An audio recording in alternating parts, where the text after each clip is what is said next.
The Murdaugh family is a prominent legal dynasty in South Carolina, or at least they were. They were known for their long-standing influence in the Low Country region.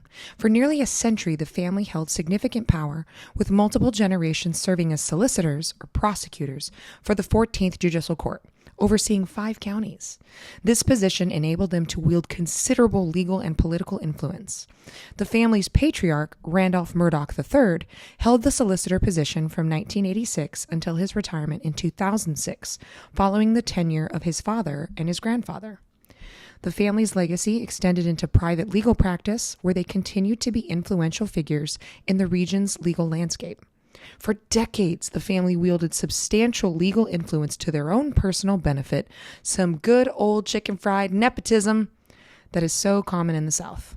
The Murdaugh murders are now a famous series of tragic events that began in February 2019 boating accident with Paul Murdaugh, leading to the death of Mallory Beach.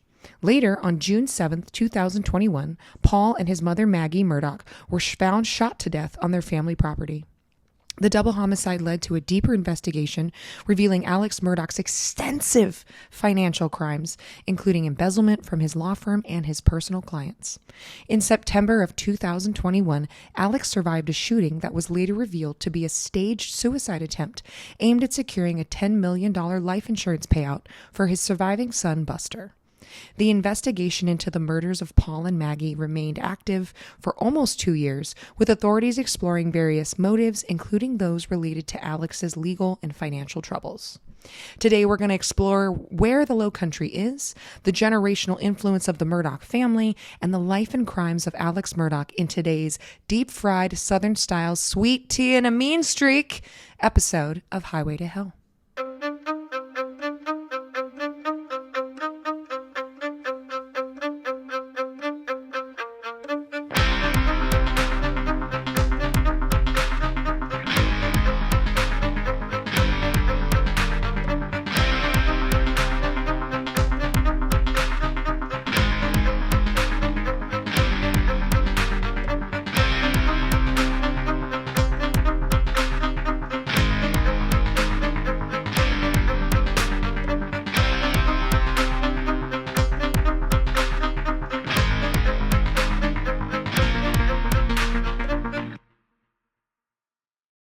Hello and welcome back to Highway to Hell. I hope you have had a good week. I have been having a great week. There's so many cool changes happening in my life that are a little stressful, but it's super exciting. I'm going to get into some of that. Some of you that follow me on social media, you've seen me say things like big change coming, like a local band.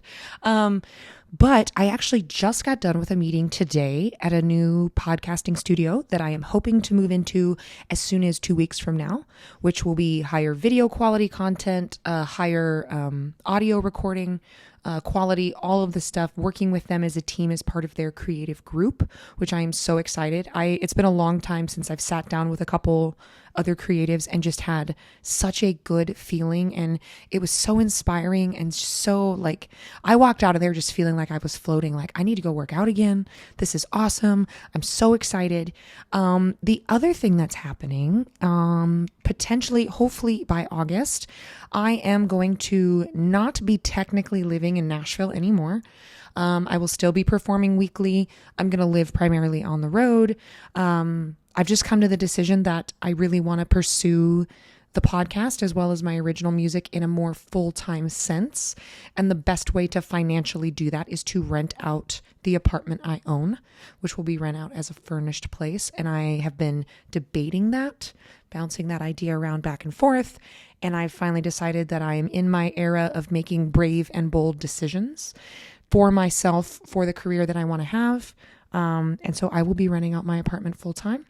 And I'll be traveling more, working creatively. I plan on having a very large career shift by December of this year. So very exciting, very intimidating. I now have to do all the touch-ups around the apartment, clean the closets out, get it ready because I want to rent it out as a furnished place. So my Nashvilleans, if you have somebody that's looking to rent a furnished apartment in downtown Nashville, please let them know I have one coming available. Again, there's going to be a huge social media launch for the Highway to Hell pages. One of the reasons I'm looking at this podcasting studio is, believe it or not, this is a lot of work. and trying to do it all on my own is next to impossible with my personal training business, as well as gigging as often as I do. So I'm working on outsourcing some things, but those are going to start popping up here in the next couple of weeks. I'm going to start promotions with episode 1, but I'm going to include behind the scenes footage of the travel I took there, private pictures, things like that. I'll end up doing lives eventually. I'll probably do a podcast live at some point. Lots of stuff. Made some very big decisions this last week that I'm very excited about. And proud of myself. I kind of got stuck in a rut here in Nashville for a while. My training business has always been doing really well. I was making lots of money gigging. And then before you know it, it's been 3 years and you're like, I haven't released new music and I haven't worked on these projects I say that I want to do. And this is just my time to step into that. So before we dive in, if you're not familiar with South Carolina and you're like, what is the Low Country? And if you haven't traveled extensively in the South, you wouldn't necessarily know this term. I'm just going to briefly talk about where the Low Country is, the history behind the Low Country, so that you have a better sense of where we're going to be for today's episode. Because honestly, if I hadn't gone to school in the South, I would have no idea what they're talking about. The Low Country of South Carolina is a region that's known for rich history, unique culture, and beautiful landscapes. And it's in the southern part of South Carolina, closer to the coast. Before European settlement, the Low Country was inhabited by Native American tribes, including the Cusabo and the Yamasee. These tribes engaged in agriculture, fishing, and hunting. Beginning in the 16th century, Spanish explorers first arrived in the region, but it was the English who established permanent settlements in the late 17th century. The founding of Charlestown, which became Charleston, in 1670 marked the beginning of English colonization in the Low Country. Charleston would play a key role in settling and developing the Low Country. It was particularly important in the Revolutionary and Civil Wars, and will definitely be a city that we'll do an episode of on its own.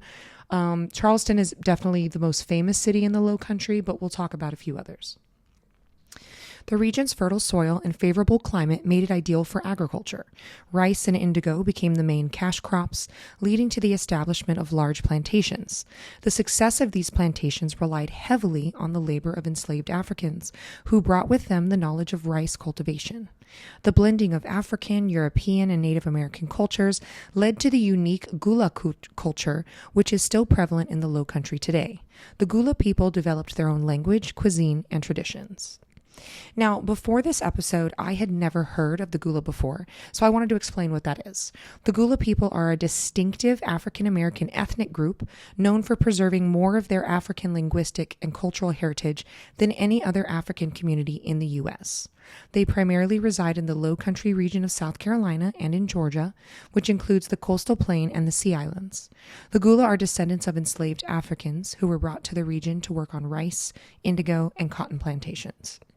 Over time, they developed a unique Creole culture and language called Gula, which incorporates elements of various African languages as well as English. So it's kind of the mixed tradition culture that you see in New Orleans with Creole, and it includes its own dialect. The Gula culture is rich in traditions, including storytelling, music, crafts, cuisine, and spiritual practices that blend African and Christian elements. Their arts and crafts, such as sweetgrass basket weaving, are highly regarded for their beauty and cultural significance. The Gula also have a distinctive cuisine that features rice-based dishes and seafood, reflecting their West African culinary heritage. During the American Revolution, the Low Country was a significant battleground. The port city of Charleston was a strategic target for both British and American forces. The Siege of Charleston in 1780 was a major event, resulting in the British capture of the city. Charleston, South Carolina was under British control for about 2.5 years during the American Revolutionary War. British control ended on December 14, 1782, when British forces evacuated the city in response to the overall success of the American forces. So basically, when they lost the war, the British finally relinquished the city. The Treaty of Paris ended the war officially in 1783. The antebellum period saw the continued growth of plantation economy. Charleston became one of the wealthiest cities in the American South due to its port and export of rice, indigo, and cotton. Similarly to Savannah, which is considered sometimes a sister city of Charleston, they gained their wealth in the same way. It was their ability to have crops export, and being a port city where everything's coming into the city dramatically improved their wealth. This particular period left a lasting legacy in the form of grand antebellum homes, churches, and public buildings that still stand today. The Civil War, however, had a devastating impact on the Low Country. Charleston was heavily bombarded and many plantations were destroyed. The abolition of slavery brought significant social and economic changes to the region. The post-war period was marked by efforts to rebuild and integrate formerly enslaved people into society. But the attempted integration was met with resistance and violence against African Americans and the creation of Jim Crow laws. The economy struggled, and many African Americans established their own communities and cultural institutions. In the 20th century, the Low Country began to capitalize on its historical and natural attractions. Tourism became a huge industry, with visitors drawn to the historic sites, the beaches, and the wildlife. The region has diversified its economy beyond agriculture and tourism, with growth in sectors such as manufacturing, technology, and education. So now that we have a little bit of the history of Low Country, I'm just going to give some of the major cities that you might be familiar with, a little bit about them. So number 1 is Charleston. Charleston is the largest and most well-known city in the Low Country. It's famous for its historic downtown, cobblestone streets, and well-preserved antebellum architecture. Truly, truly a beautiful city. Charleston was where I planned to go to med school before I decided to be a starving artist instead. And Charleston is still a major port city and cultural center. Number 2 is Beaufort, known for a very scenic waterfront. It's also got a great historic district, more antebellum architecture, charming downtown. This one is close to the Sea Islands, and Beaufort in particular is known for gula culture. Number 3 is Hilton Head Island, which is, for a lot of people, you'll recognize this as a tourist spot. Popular resort destination, beautiful beaches, golf courses, luxury accommodations. Also, there's it's a nice mix of recreational activity and natural beauty. Other cities you may have heard of: Bluffton, Walterboro, and Georgetown. So now that we have a better understanding of the Low Country, where it is, what its economy looks like, let's dive into our Southern crime family. So as I mentioned in the beginning of the episode, the Murdaugh family has been powerful and influential in the Low Country for a long time, almost a century. The family's legacy is deeply intertwined with the local legal system, primarily through their involvement with the 14th Circuit Solicitor's Office. So the solicitor is a 20th century term for a prosecutor. The Murdaugh family's prominence began with Randolph Murdaugh Sr., who founded a law firm in Hampton, South Carolina in 1910. So this is our day one. He became the solicitor, again, the equivalent of a district attorney or a prosecutor, of the 14th Judicial Court in 1920, a position he held until his death in 1940. While Randolph was considered the most benign of the Murdaugh family, he was known to funnel local defendants that he was prosecuting to hire his private law firm, ensuring he could get paid as both the prosecutor and the defense attorney. It's a constant kind of double dipping situation. This kind of shady dealings became a staple for the Murdaugh family to consistently operate in their own self-interest. When Randolph Sr. was told he was going to die from kidney failure, he purposely drove his car onto local railroad tracks and was killed by an onrushing train in 1940. But not before he pulled enough strings to ensure that his son, Randolph Buster Murdaugh Jr., was given his role. So Buster succeeded his family as the solicitor and served until his retirement in 1986. That is 46 years serving as essentially the district attorney, and not really elected, kind of appointed by his father. He quickly expanded on this family tradition of manipulating things to go your way. He promptly sued the railroad company CSX for his father's death, holding them responsible for what was very clearly Randolph Sr.'s purposeful actions. Like, there was a note, it was clearly a suicide, the train company had nothing to do with it, he sues them anyway, and they won. They won a massive undisclosed settlement. Buster was known for a tough-on-crime stance and held significant influence over legal proceedings in the circuit, but he was also known for running the Low Country as kind of his personal little kingdom. He decided who would get elected, who wouldn't, who would be prosecuted, who he would let slide, like it was the son of his friend or something. He was repeatedly investigated by the South Carolina Bar Association and indicted by the federal government, but charges never seemed to stick. He was slick. Buster was slick. Also, can you imagine being a grown-ass adult man and Buster is your name? I'm sorry. I wouldn't be able to take that seriously. I just wouldn't. An attorney who worked in the Low Country at the time was quoted as saying, "There are two types of laws in South Carolina, the laws on the books and Buster's laws." And he was completely backed by law enforcement. In the South, clutch my pearls. Yeah, that tracks. For example, once when Buster asked a police officer the color of an alleged getaway car, the cop shrugged his shoulders and said, "Whatever color you need it to be." This is so on brand for the time and the location. In 1945, Buster impregnated a local married woman and later admitted he tried to hire someone to kill her. The confession, of course, was never investigated. So Buster can't keep it in his pants and tries to kill his mistress, doesn't get investigated. Federal authorities prosecuted Buster in the mid-1950s as the master bootlegger of a local whiskey-making conspiracy. Murdaugh was one of only 3 accused people deemed innocent. 15 others were found guilty. Most of those 15 were poor, mid-level workers. He was allowed to keep his position and he was not disbarred. Sounds kind of like what's going on now. That's fun. Get prosecuted for major crimes and still be able to influence the legal system. I love that. I just love that for us. Buster's brother Johnny was also known as a wife beater and a child molester. He also likely murdered a farmhand who went missing, but he never suffered any legal consequences. Why? Because his older sibling was the district attorney of the Low Country Judicial Courts.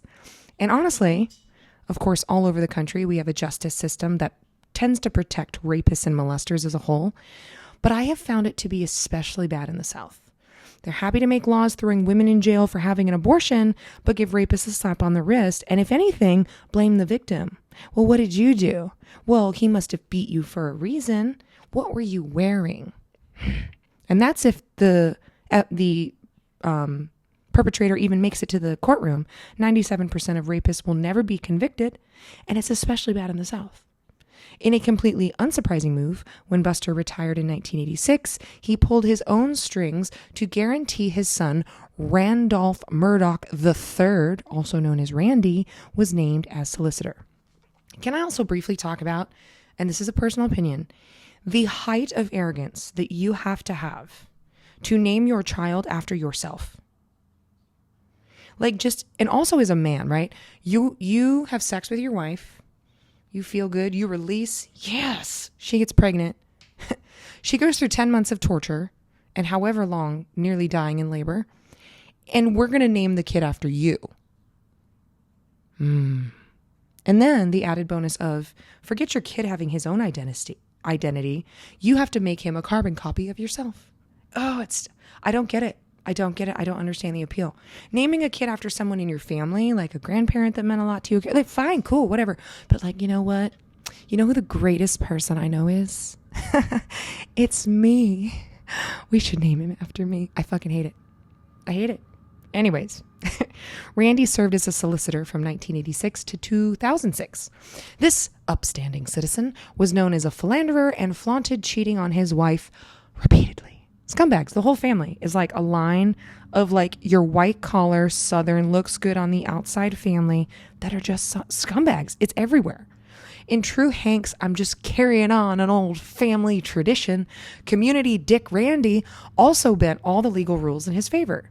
When a friend's teenage daughter started dating a boy her father didn't like, Randy wrote a restraining order against this young, innocent man and eventually had him arrested for contributing to the delinquency of the minor. The kid hadn't done a damn thing. Kid didn't do anything wrong.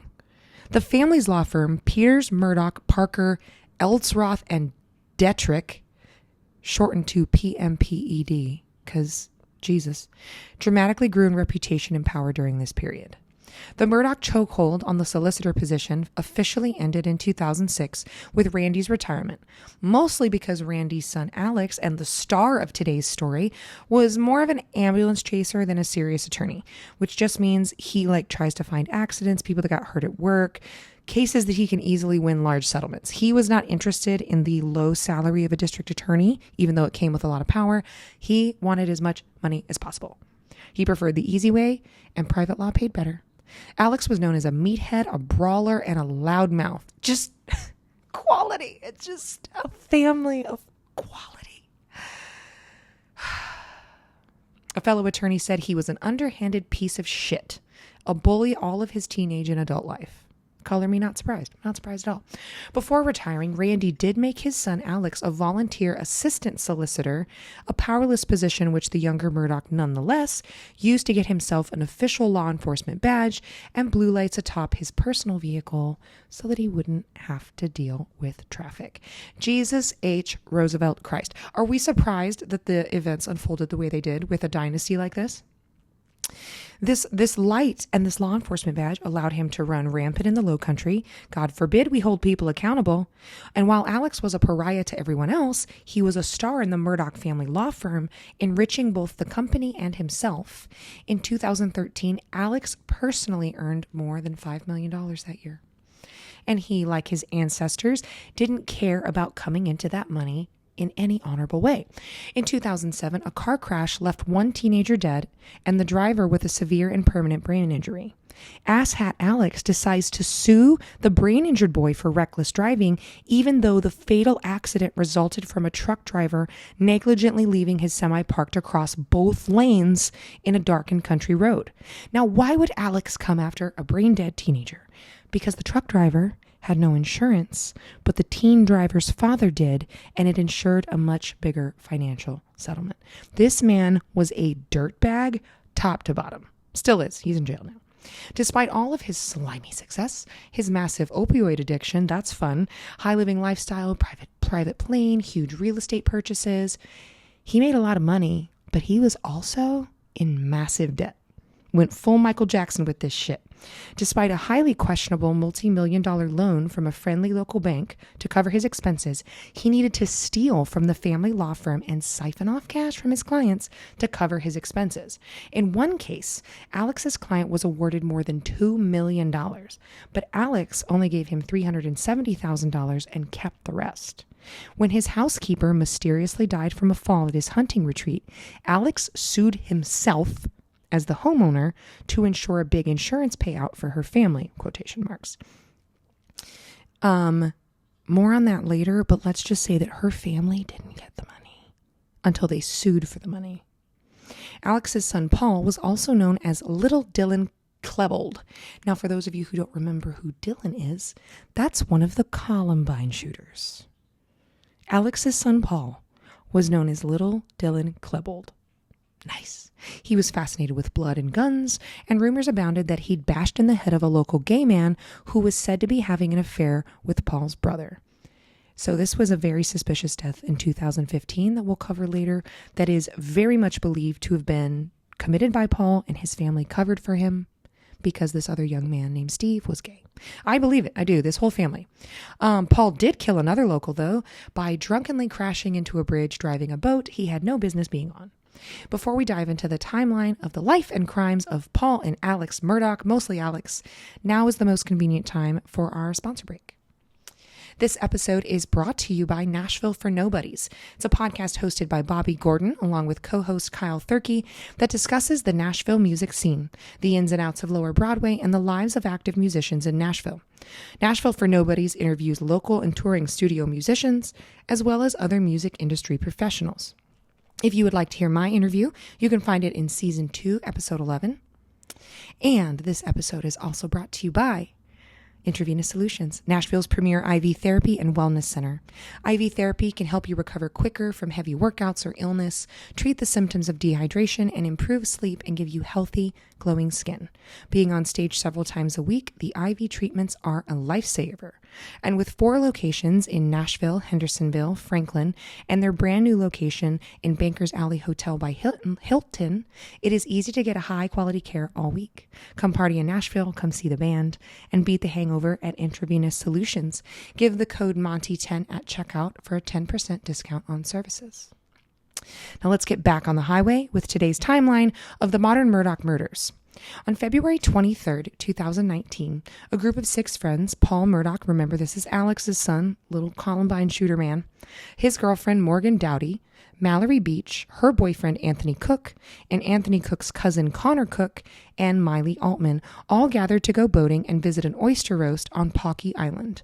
The group arrived at the roast around 8 p.m. and ate and drank a lot.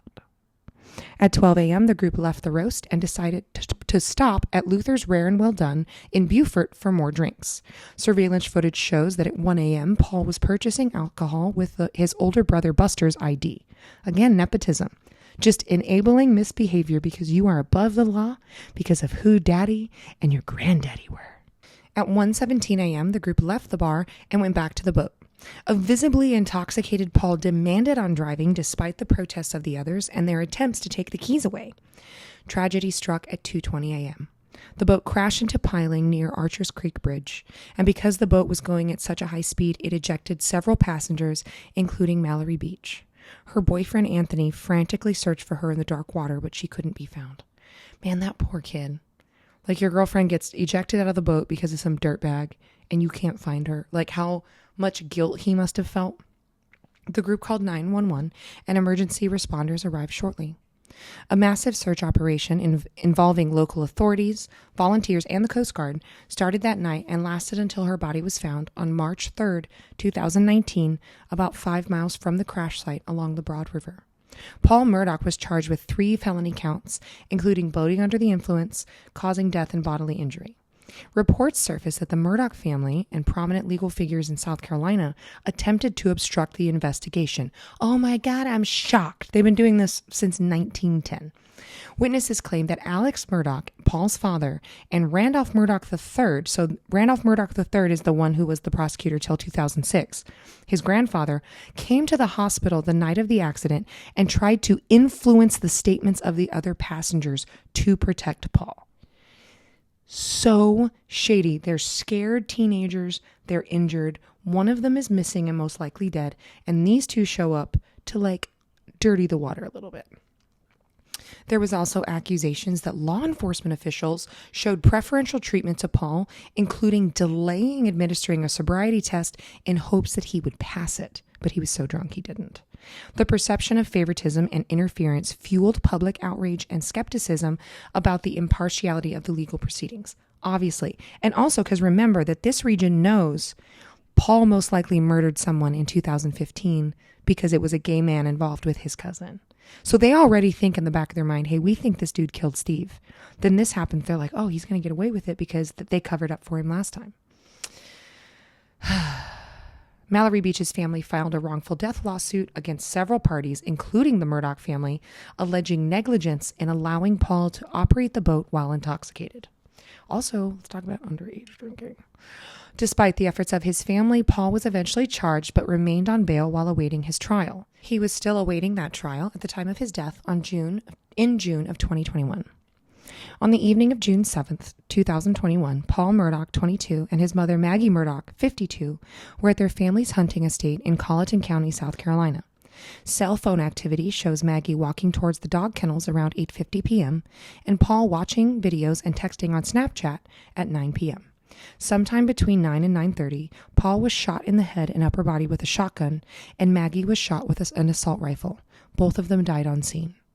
At 10:07 p.m., Alex Murdaugh calls 911, claiming he found the bodies of his wife and son near his dog kennels. Dispatch reported that he was distraught and that Alex claimed to have just returned from visiting his parents. Let's listen to part of that 911 call. Also, for those of you watching on YouTube and later on the social media pages, the cover photo over this audio is the crime scene. There's no bodies, but there's blood, so just letting you know that there's a graphic image. Where's your emergency? This is Alex Murdaugh at 4147 Moselle Road. I need the police and the ambulance immediately My wife and child shot badly. Okay, you said 4147 Moselle Road in Allison? Sir? You said 4147 Moselle Road in Allison? Yes, sir. 4147 Moselle Road. Stay on the line with me, okay? Hurry. Yes, sir. Stay on the line with me, okay? Okay. Conner County Communications. Caller, I have an Alex Murdaugh on the line, caller from 4147 Moselle Road. He's advising that his wife and child was shot. Okay, and sir, give me the address again. It's 4147 Moselle Road. I've been up to it now. It's bad. Okay. Okay, and are they breathing? No, ma'am. Okay, and you said it's your wife and your son? My wife and my son. Are they in a vehicle? No, ma'am. They're on the ground out at my kennels. Okay,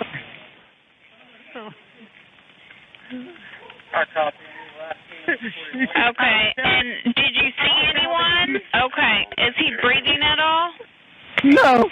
Is she? Okay, do you see anything? Do you see anyone in the area? No, ma'am. No, ma'am. What color is your house on the outside? What color is your house on the outside?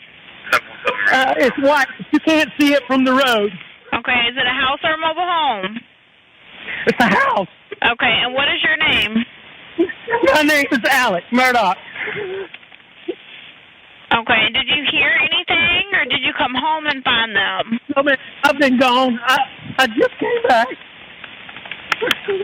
South Carolina Law Enforcement Division, also known as SLED, launched an immediate investigation focusing primarily on Paul's legal troubles and potential enemies due to the accident involving Mallory Beach. Reasonable assumption.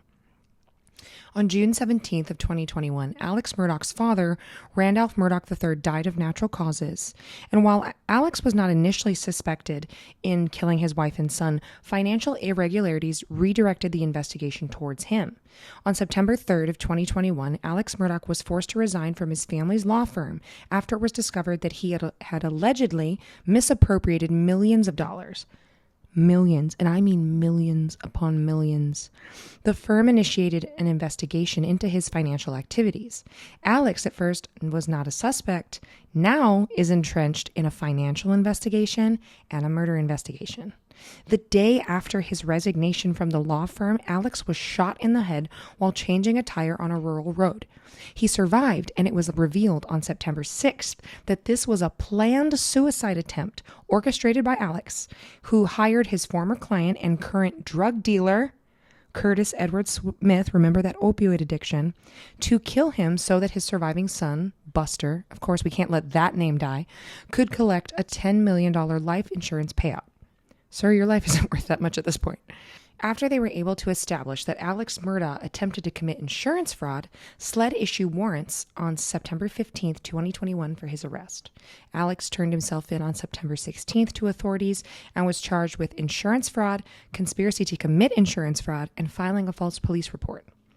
In October of 2021, further investigations revealed a series of financial crimes, including embezzlement, other forms of fraud, totaling millions of dollars misappropriated from his law firm, clients, and an insurance settlement intended for the family of his former housekeeper. Remember I told you how his housekeeper died on his hunting estate and he sued himself as the homeowner to get money for her kids?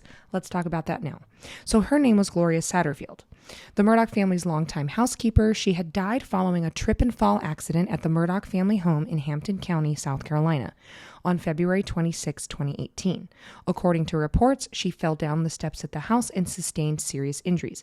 Her death, like Stephen's back in 2015, also was very questionable. She was hospitalized but unfortunately died on February 26, 2018 from complications related to her injuries. Following her death, Alex Murdaugh approaches Satterfield's sons and says, "Hey, you need to file a wrongful death lawsuit against me. I'm the homeowner, claiming that the accident was happening due to unsafe conditions on my property. That way, you kids will be financially taken care of." He literally goes to these children as like a savior to be like, "I am so sorry for your loss. Listen, I can create a situation where my insurance will give you money." Murdaugh then recommended that they hire attorney Corey Fleming, who was a close friend of his. Corey Fleming would eventually get charged and prosecuted for this crime. The wrongful death lawsuit resulted in a settlement of $4.3 million, which $2.8 million of that was supposed to go to the Satterfield sons. They didn't get a dime. Alex Murdaugh had embezzled the settlement funds. Gloria's sons didn't even know that a settlement had been reached until they read about it in the paper. Alex had arranged for the money to be deposited into a fraudulent bank account that he controlled rather than dispersing it to the Satterfield family. In light of these revelations, Satterfield's family filed a lawsuit against Alex Murdaugh and the other parties involved, seeking to recover the stolen settlement money, as they should. Accountability comes crashing down. Murdaugh faced additional charges for this embezzlement, further compounding the legal issues stemming from his extensive financial misconduct. When this misconduct came to light, Alex Murdaugh was disbarred the next day. So he's out of a job. He can no longer work as attorney. He's facing criminal financial charges, both federal and state, and he's still under murder investigation. Life is not going well for the man who has gotten away with everything his entire life. In June of 2022, Alex Murdaugh was indicted on multiple charges related to his financial crimes. The grand jury in South Carolina handed down several indictments, which included 21 new charges, encompassing allegations of embezzlement, money laundering, and multiple forms of fraud. So I'm going to talk a little bit about the specific charges, just because I think it's interesting, like, what do these charges actually mean? Like, what constitutes a crime? So the first charge was a breach of trust with fraudulent intent. So this means Murdaugh was accused of stealing millions of dollars from his clients. So he broke a trust, a contract with them, fraudulent intent. He stole settlements from personal injury cases and other legal matters that he was putting through his law firm. Also, he diverted funds for personal use. The second was money laundering. The indictments included charges of laundering the embezzled money through various financial transactions to disguise the origin of the funds. Again, it's just furthering, he did this intentionally. This was calculated. Computer crimes. Murdaugh faced charges related to unauthorized use of computer systems, networks, or data to carry out fraudulent activities. This included manipulating accounting system and financial records to conceal his theft. Number 4 was obtaining signature or property by false pretenses. He was charged with fraudulently obtaining money, property, and signatures by deceitful means, particularly by misrepresenting the status of the settlements and the amount of legal fees. All of this boils down to this was calculated and repeated over and over, and they can prove it. But it wasn't until July 14th of 2022 that Murdaugh was charged with the murder of his wife and son. The indictment alleged that Alex murdered his family members to gain sympathy and distract from his financial crimes. Let's review the timeline and the evidence related to that indictment. First, we're going to start with forensic evidence. So first, there was a ballistics analysis. Investigators conducted a detailed ballistic analysis of the crime scene, which indicated that 2 different firearms that were used in the murders were owned by the family, matched ammunition that the family had. And however, so they identified the guns. They know the family owns these guns because they're registered to the family, but magically, those 2 guns are the only 2 missing. Suspicious. Gunshot residue. Gunshot residue, GSR, tests were conducted on Alex Murdaugh's clothing, and the presence of GSR, if you're not familiar with, you're not a true crime psycho like I am, it basically suggests proximity to a discharged firearm. And although its presence alone is not definitive proof of shooting, it can be indicative that this person was close to a firearm. A raincoat worn by Alex Murdaugh that was left at his mother's house the night of the murder had gunshot residue on it. Then they used cell phone data. Analysis of cell phone records and GPS data provided really critical information. Paul and Maggie's phones indicated that their last known movements and communications were near the kennels, but discrepancies between the timeline provided by Alex and the digital evidence raised suspicions. For example, a critical piece of evidence was that Paul's phone showed activity, including a video shot shortly before his death, that did not align with his dad's account of events. The Snapchat video that Paul took of one of the dogs has 3 distinct human voices in it, one of them belonging to Alex Murdaugh, and would be identified by 2 witnesses later on. Here's a soundbite of that video. This video is about a minute long, and for those of you that are listening on Apple or Spotify, just so you know what visually is happening, Paul is in the kennels. He's going into the kennel of a particular hunting dog, and then you can hear two other voices chime in as he's talking to this dog and interacting with it. So you can make your own decision about who those two voices must belong to. This was literal minutes before Paul's death. Get back. Get back.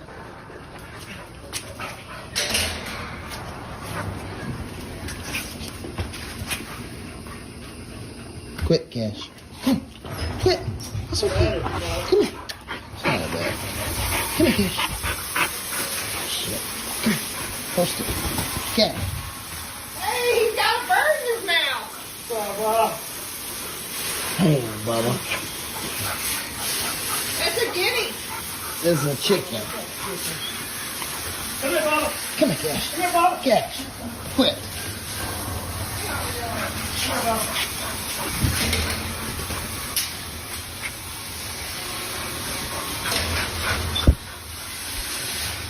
As much of a little jerk as Paul was, that does make me feel very sad.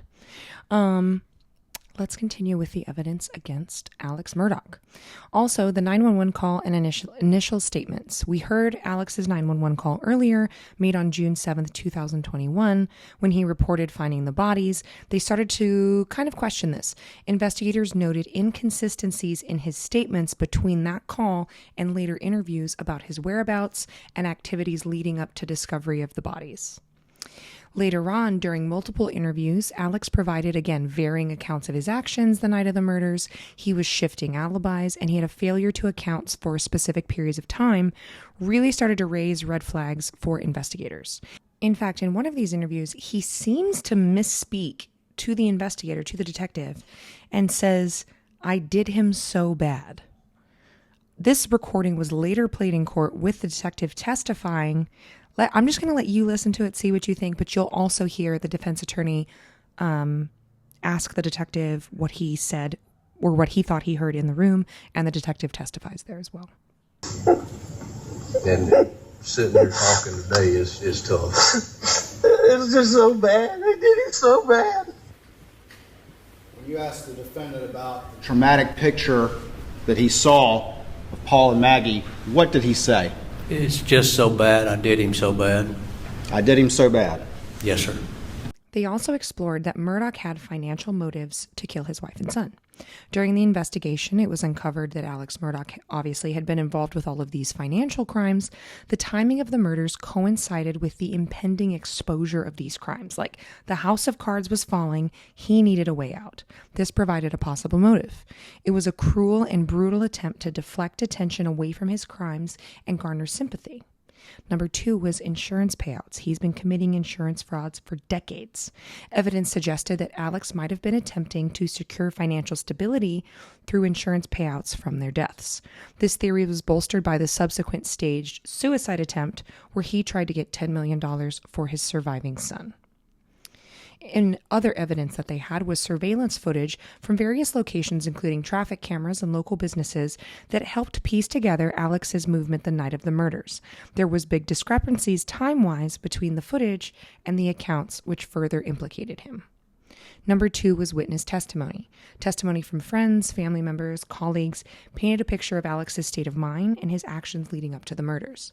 These included accounts of his financial desperation, his erratic behavior, which seemed to be exacerbated by his increasing dependency on OxyContin.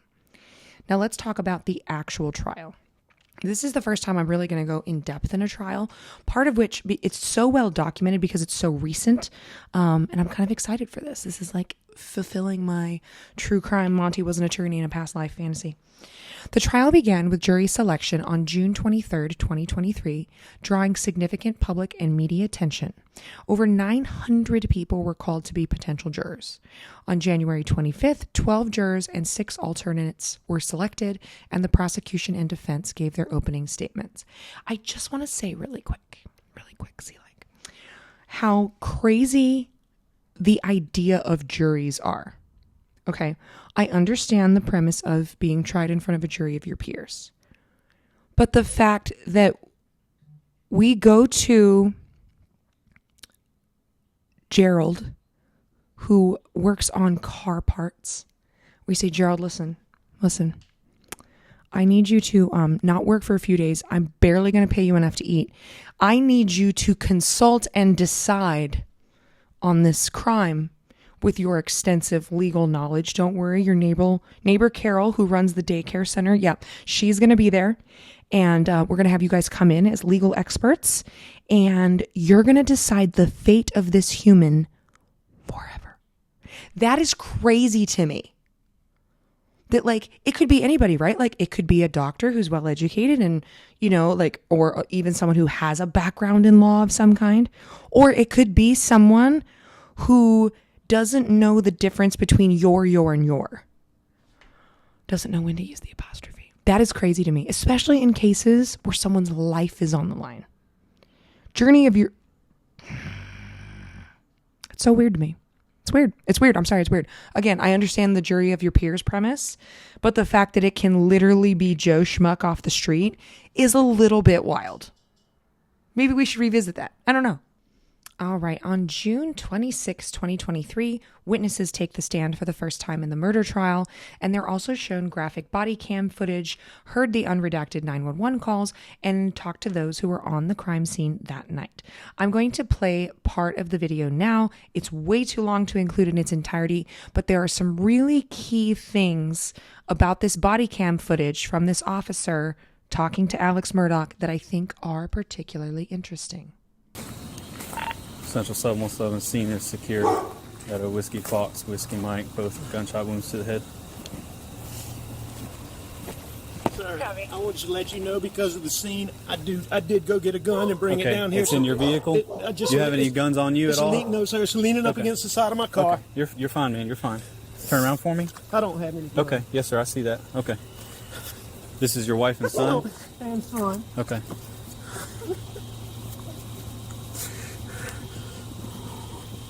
Bad.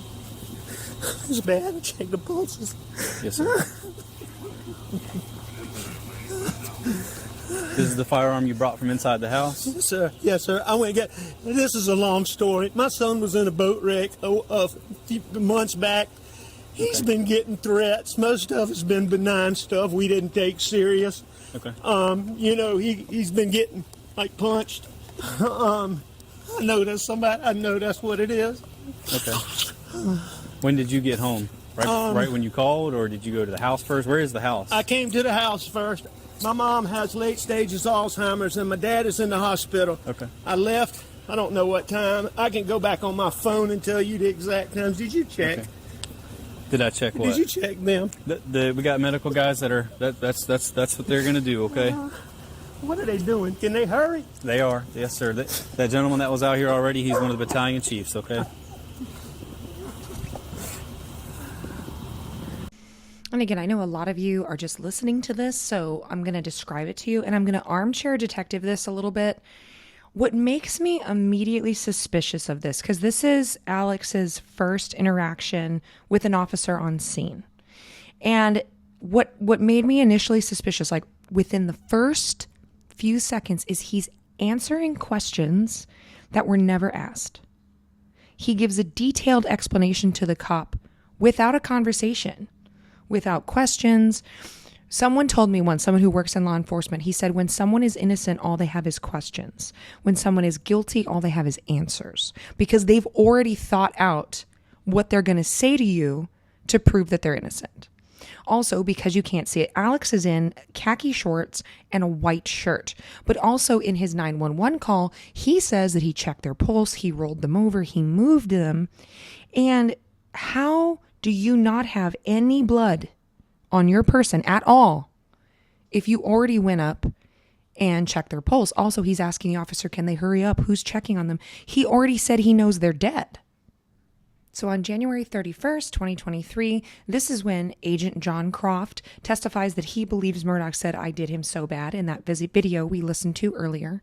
By February 21st, Paul Murdaugh's friends Rogan Gibson and Will Loving identify Alex Murdaugh's voice in the video we saw from his Snapchat. His friends were the ones who received that Snapchat.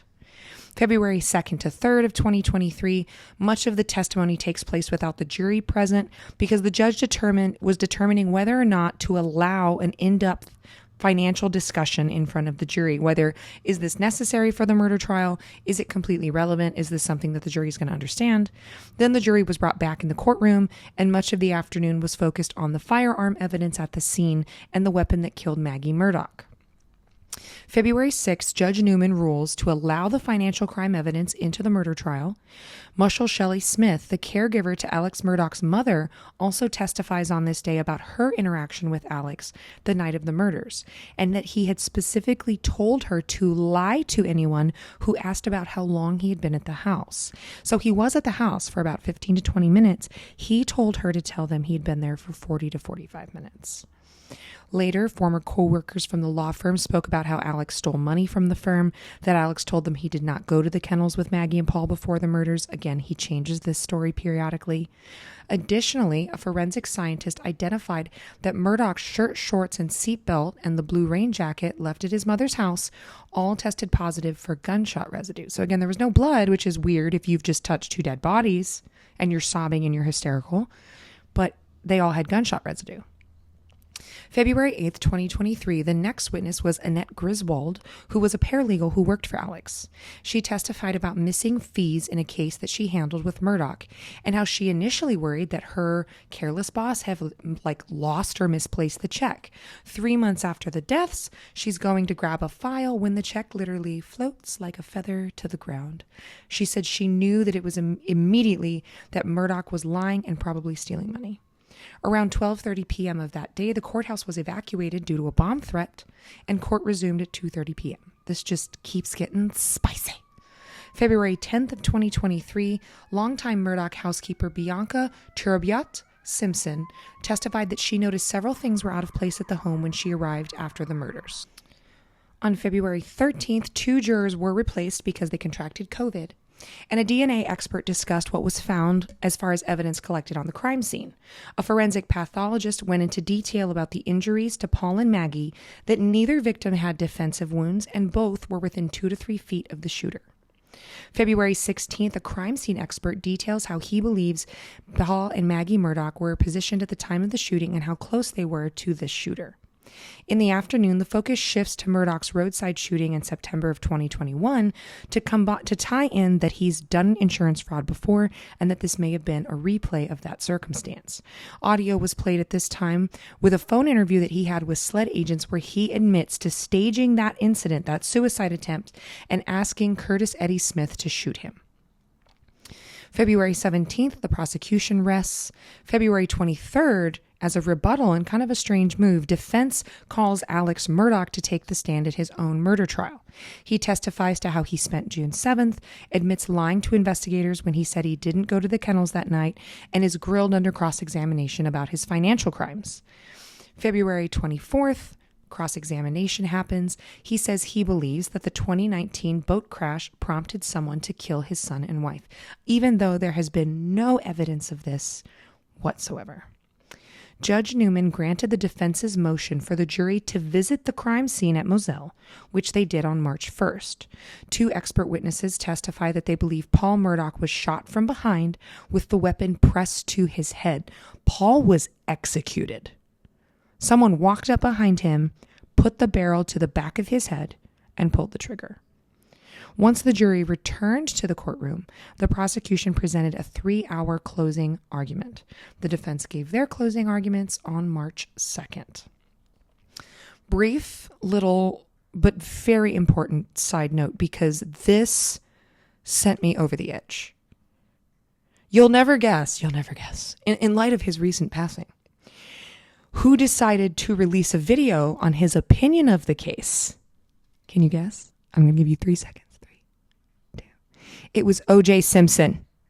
O.J. Simpson decides that it is a great move to release a video on his thoughts about the case. And because I cannot get over the audacity, we're going to watch it and listen to it together.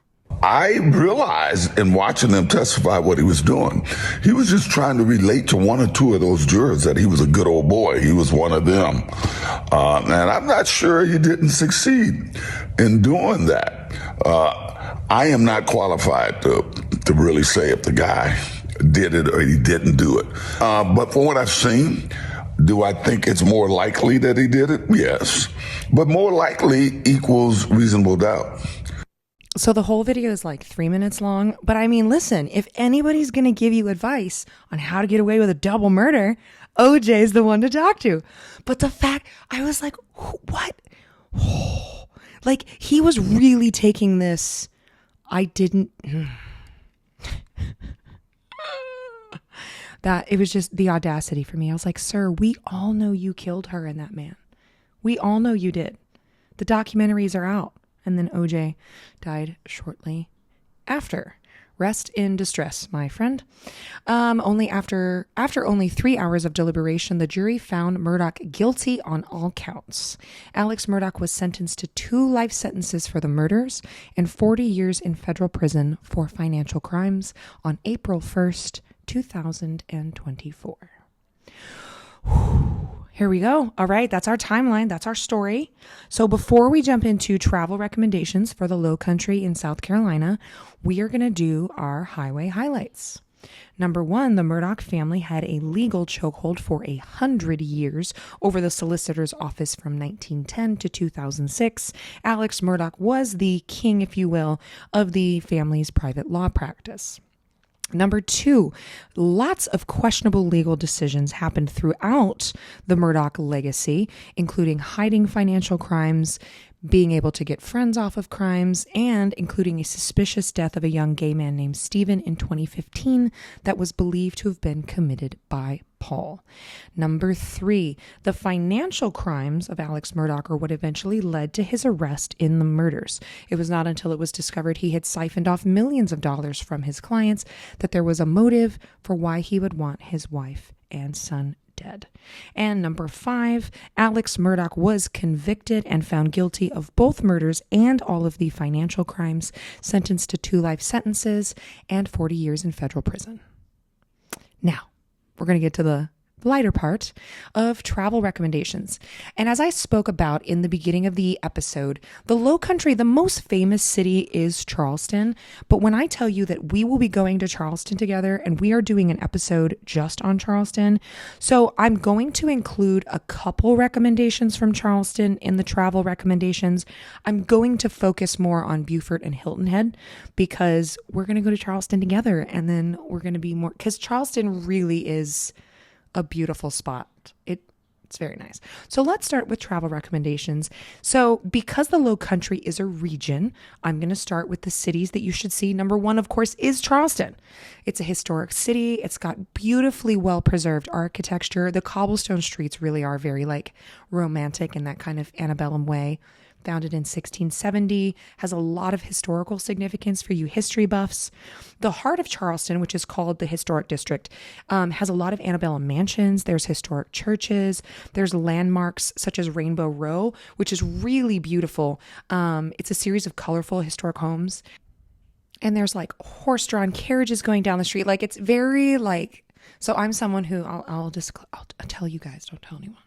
I'm a super romantic person. I hate admitting that. I try to paint myself as a G, thug life forever. But I'm actually super romantic. And like, it gives me very like Beauty and the Beast, horse-drawn carriage and a book in this romantic cobblestone. It's beautiful. It's beautiful. In Charleston, there's a place called the Battery and the White Point Garden. It's this really picturesque promenade around the waterfront. It's lined with, again, these grand antebellum homes. There's stunning views of the harbor. The harbor is just breathtaking, and some of the best restaurants in Charleston are right on that harbor. And I do want to mention the Charleston City Market. It's kind of like a flea market meets farmers market. It's been a central piece of Charleston life since the 1800s. It has been around a very long time. You can explore, like, they've got crafts and food. I talked about the Gullah artists and their the sweetgrass baskets that they make. You can find those there. Really incredible. So if you're going to go to Charleston, which you should, obviously, definitely go to the city market. What's so unique about it is it's been running for so long.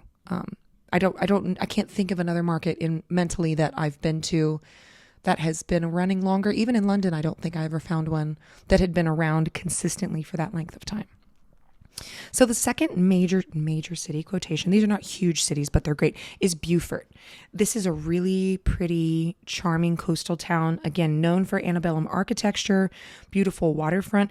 Beaufort is kind of the hub of the Gullah heritage. It's really incredible. There's this huge kind of melting pot feeling of African heritage and practices, music, and it's mixing with European and then Southern culture as a whole.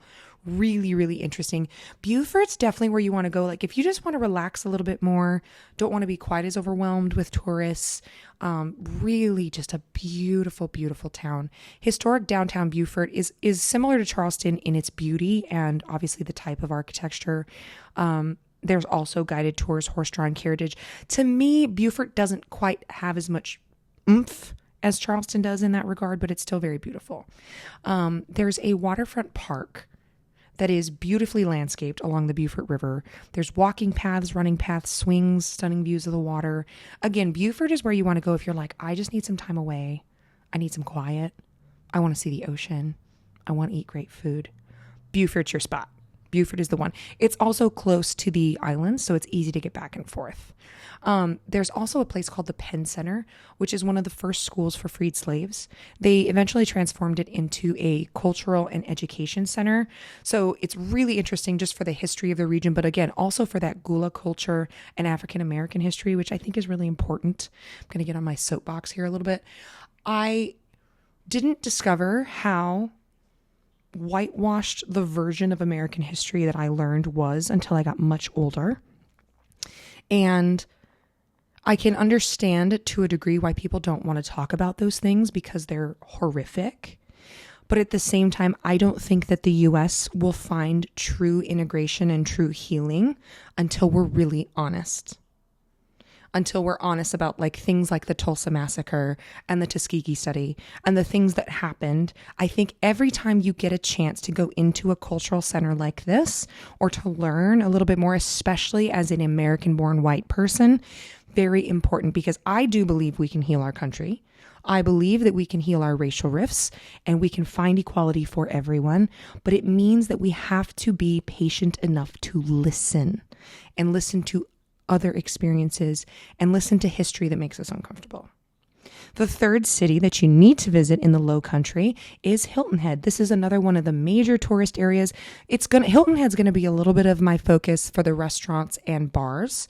This is a super popular resort destination. This is kind of like Southern Hamptons is what Hilton Head. So I go to the Hamptons every year with clients, and Hilton Head feels like the Southern version of that. Coligny Beach Park is one of the most popular beaches for a good reason. It's just like these huge, wide, sandy shores. It's super clean. Like, cause you know how like public areas can kind of get a little spicy. It's super clean. I've never been there and it's not been wonderful. It is family friendly. So if you're someone who's like, I want vacation away from the children, this is probably not the place to go. But it's great for sunbathing, beachcombing. Harbor Town is a lighthouse that is kind of the recognizable symbol of Hilton Head. If you've ever seen advertisements for Hilton Head or you've been there, the lighthouse is Harbor Town. The marina is filled with yachts and sailboats. It's really beautiful. It's just kind of pleasant to walk around.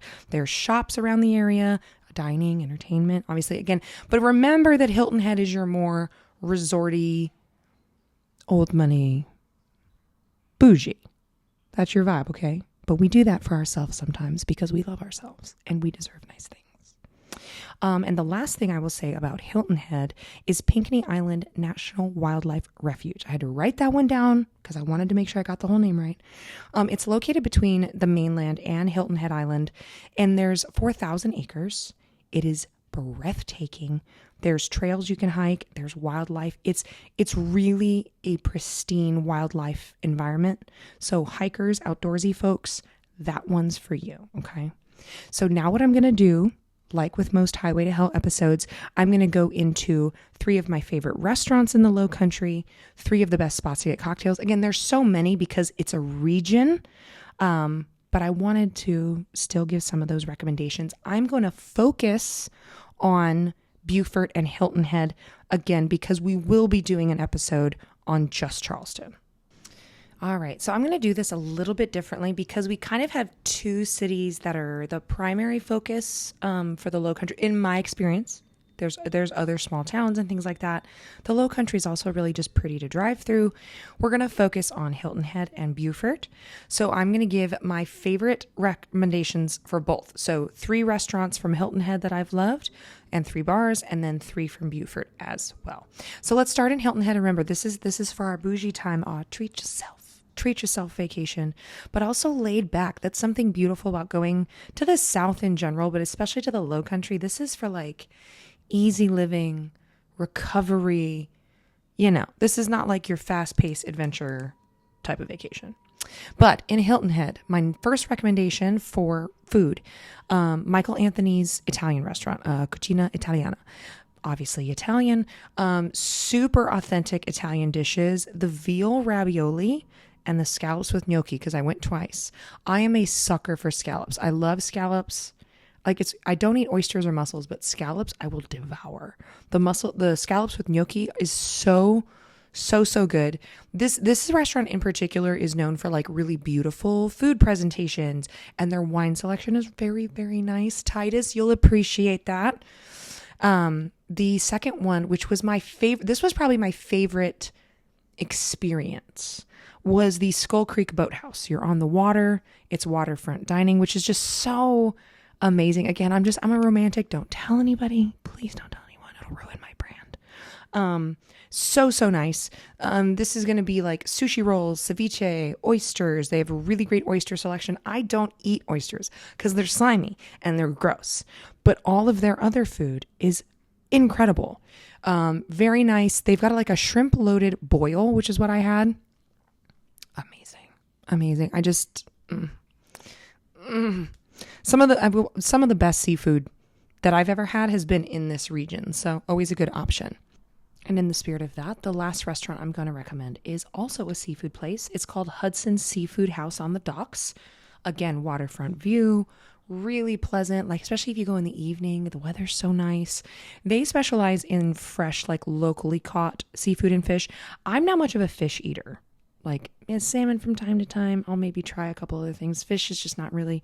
I stay on the seafood land, and they had some like fried seafood platters that were amazing. But a friend I was with had the blackened grouper and would not shut up about it. So apparently the fish is great too. I had the seafood. I'm sticking with like crab and shrimp and lobster and scallops because that's how I choose to live my life. Let's switch into cocktail bars. And if you've been listening to my podcast for any length of time, you know that I'm going to talk about speakeasies. My favorite one that I found there was the Lucky Rooster Kitchen and Bar. Speakeasy style cocktails. There's really like I don't typically drink what's on draft, but I remember asking a bunch of questions because it was really unique draft options. And they're like known for having really good Southern comfort food as well. So speakeasy, great cocktails, Southern comfort food, little bit nice little mix there. And then again, if you've been listening to me for a period of time, you know that even though I am a high energy rock and metal musician, if I go out, I'm going to a jazz or blues bar. So the Jazz Corner was particularly amazing for me in Hilton Head. It's live jazz music and very sophisticated cocktails. Like these are high-end taste palette mixology. Beautiful, beautiful, beautiful. This is like your classy, like get dressed up and go out for drinks spot. Amazing. That like if I was going to be in Hilton Head for a while, I would go to the Jazz Corner every night. Like at the end of the night when I'm wrapping up, talking with my friends, recapping the day, I'm going to Jazz Corner. And then last one, again, so kind of unique to the region, Ocean Lounge. So this is, again, craft cocktails, got a view of the water. And the reason I went here, the specific reason, was because it's an adults only lounge. So like there's no, like it is a bar, it's 21 and up, that's it. So this is specialty drinks, watch the sunset. Because Hilton Head's such a family kind of space, if you need to escape from the little childrens, this is the place to go to escape them. And then we're going to pop over to Buford. And Buford options are a little bit less like fine dining. Because again, Hilton Head's it's very like Hamptons of the South. Buford's a little bit kind of more mid-level. The Old Bull Tavern was great. Very gastro pub atmosphere, creative menu. It's got European and American influence. So if you listen to episode 10, you know that I lived in London for a period of time. There's very much a authentic European feel to it, as well as some American influence. Best thing on the menu, duck confit and their truffle fries. You're welcome. Thank me later. The Saltus River Grill, also incredible. Waterfront restaurant, again, fresh seafood, fresh sushi. They have like all the locals I talked to were like, oh my God, their oysters are so good. Again, I don't eat oysters, but if you are someone who likes oysters, apparently this is very good for you. They had a shrimp and grits that was amazing. It did not beat out the kitchen in Savannah, because that still is the best shrimp and grits I've ever had, but it was very, very good. There's also, my last one is called Dockside, or Lady Island's Dockside. Again, more fresh seafood, scenic waterfront. I tried, because everyone told me to try the Captain's Platter, which is shrimp, oysters, flounder, and scallops. Again, not so much on the oysters, but everything else cooked to perfection, seasoned beautifully, absolutely amazing. And I'm going to include a fourth restaurant here because I felt that it was so unique. And also this is like a local favorite. I found this through recommendations from locals or from people who originally were from here. It's called Bricks on Boundary. Local favorite. It's much more casual and like hearty American dishes. I had the bodacious fried egg burger. There's a lot of like amazing burgers. It was amazing and just laid back, casual. They also told me that the Mac Daddy burger is amazing. I couldn't go that far. But I heard it was great. And then cocktail bars. One of my favorites, it was an interesting pairing that I haven't really seen very much, was called the Lost Local. It's a cocktail bar, but it's famous for tacos and inventive cocktails. Like that's the pairing. It's tacos. And I'm just like, listen, I'm here for it. I had the pork belly taco. I love pork, bacon, pork belly. That is my life. That is how I live. The pork belly taco was outstanding. It was so good. My second favorite was called the Ribault Social Club. It's a very, very old building. So there's this like really historic ambiance to it. And this is a place that it's known for finely crafted cocktails. So it's mid to upper is on the cocktail side. They've got great small plates, and then they have a seasonal menu, which I love. So their menu rotates throughout the year. You're going to get what's in season. Everything is fresh. It's beautiful. But this is a spot, to be honest with you, again, the dinner's great. This is a spot I would just go for drinks, to be honest. And then my last one, there's a place called Wren Bistro and Bar. This is like a cozy atmosphere, but also a locally sourced place. They have this is a place for like, you just kind of want a quiet night and you're on vacation with friends or maybe your spouse and you just kind of want to relax. The Wren Bistro and Bar is just super laid back. But again, another place that's just great to go for cocktails that isn't super busy. It's not super loud. It's not overwhelming. And those are my recommendations for Buford. And again, in the Low Country, it's just such a beautiful place. Great to go driving in. And as with any place, when you go somewhere, try to find locals and see where they go. See where they go listen to live music. Where do they go get drinks?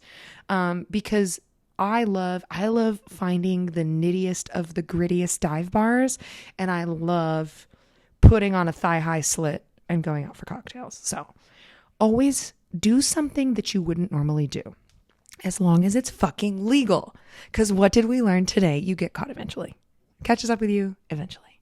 That is all for our time today. Thank you so much for joining me on Highway to Hell. Hopefully within the next 2 weeks, I will be in a formal podcast studio, which will increase the sound quality, the audio quality. I'll have help from people who are professionals at this. I had so much fun during this episode. I'm very excited for a summer of travel and renting out my apartment and being much more mobile like I was in April when I started this. So I've still been traveling, but it's been a lot of back and forth and finding cat sitters and what do I do with the apartment. I'm dealing with that now. And I'm very excited to see you on the road. I'm hoping to start having locals co-host with me that I know who are either from that city or live there. So if you know somebody that you're like, hey, if you go to Chicago, you need to meet this person, let me know. That'd be great. Thank you so much for being here. Have an amazing week. I will see you next Tuesday on Highway to Hell.